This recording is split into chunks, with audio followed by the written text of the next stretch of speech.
non-clickbait here. I just wanted to show you a quick reloading tip that probably some of you have thought of. But anyway, this is a tool I've made for every caliber I reload. It only takes a couple minutes and it solves a common nuisance for me. So, first I'll show you what it is, then I'll show you how to make it. So, if you reload, you find that your shell plates get dirty and gross. Whether it's a shell holder, a shell plate, or some other mechanism, they tend to get gunk in there. It can be from your case lube, it can be from dirty brass, or maybe you're one of those poor fools who likes to reload with Varget, and you discover that it wants a powder bridge in 223 all the time and dump in your shell plate, and you aren't smart enough to switch to a spherical powder like CFE 223, you're just stubborn and you think groups matter more than reloading convenience. Whatever. Okay, so what is the tool you need? Well, you need this tool. It is a case that fits in the shell holder, preferably with a little bit of a tight rim, with a bunch of little notches cut out of the bottom. I'll try to hold that still so you can see what I'm looking at, and I'll move up closer just to make sure we have the focal range. This one is pretty rough, but I've been using it for a long time, and I make them a little better now. This one was made with a 223 case and the corner of a file. You'll notice this is the same. This one works for the same shell plates as 9mm and 223. A lot of cartridges share a case head dimension, and if you can find the tightest one of a given case dimension with a long piece of brass, it gives you something to do with your mangled brass or your bared and primed stuff.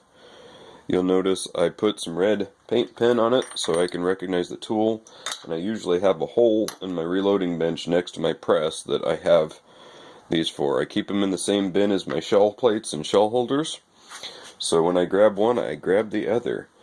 It's also nice to have one of these things, but rather than have to stop my whole production and get a wire or something to clean out that little groove anytime that starts to get gunky and the shells aren't feeding in smoothly, I just go to the ejected slot on my press, give a little twisty twist like so, and I kind of press in one side and then out the other, and it just routers out all that little gunk, and it works so well. Occasionally I'll give it another brush with this, but this is the tool to use. So now let's pan over here and we'll look at me doing it with a 308. And I'll show you a little bit cleaner way to make one. And probably I'll be real clumsy, but I have here this rare tool that costs all of like $3, a decent hacksaw, and a bared and primed 308 case. Make a nice deep notch.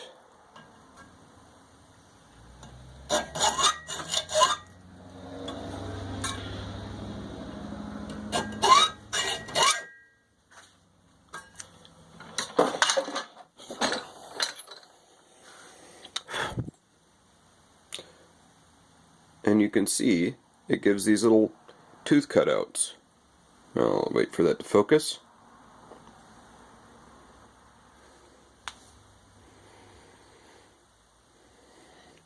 And you just go like that all the way around. Put on the paint pen so you can find your tool, and you've got the handiest tool. Anyway, I could drag this out, but you get the idea. It's really simple, saved me a bunch of trouble, and you should have one for every caliber you reload. Thanks for watching. GunFunZS out. And if for some reason you're still here, check out Eagle Eye Shooting and the Reloaders Network. A lot of really useful things there. reloadersnetwork.com. And Eagle Eye here on YouTube, so long as such things are on YouTube.